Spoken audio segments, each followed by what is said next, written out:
नमस्कार. जय महाराष्ट्र.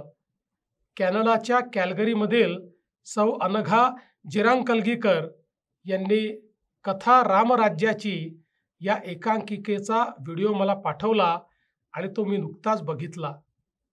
कॅल्गरी मराठी असोसिएशनच्या मंचावर रामनवमीच्या निमित्ताने बालमित्रांनी केलेला हा प्रयोग नक्कीच वाखाणण्यासारखा आहे. रामायण हा केवळ एक ग्रंथ नाही, तो आपला इतिहास आहे.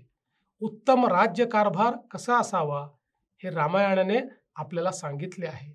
रामराज्य घडवण्यासाठी जसा राज्यकर्ता आदर्श असावा लागतो, तशीच प्रजाही असावी लागते. लहान मुलांच्या माध्यमातून दिलेल्या या संदेशातून अनेक उद्देश साध्य होतील असं मला वाटतं. मुलांच्या मनात आपल्या दैदिप्यमान इतिहासाची, संस्कृतीची बीजे रुजतील. रामायण, महाभारत या ग्रंथांकडे इतिहास म्हणून बघण्याचा दृष्टिकोन जगाला मिळेल. त्यातील बहुतेक सर्व मूल्ये आजच्या काळातही सुसंगत आहेत.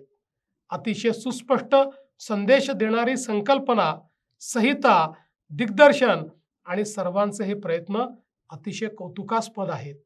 आज कॅनडासारख्या देशात वाढलेल्या या मुलांनी ज्या पद्धतीनं त्यांच्या संवाद आणि नृत्यामधून इतिहासाचा हा पैलू समोर आणला, त्यासाठी या सर्व बालकलाकारांचे आणि त्यांच्या पालकांचेही मी विशेष कौतुक करतो. जगाच्या कानाकोपऱ्यातील आपल्या हिंदू बांधवांकडून असे प्रयत्न व्हायलाच हवेत. नव्या पिढीचे नवे विचार आणि आजच्या काळातही सुसंगत असणारे काही सनातन आदर्श यांची सांगड घालूनच भारत पुन्हा एकदा विश्वगुरू म्हणून उदयास येईल, याबाबत माझ्या मनात कुठलीही शंका नाही.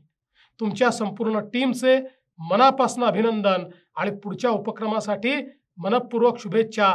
जय श्रीराम. भारत माता की जय.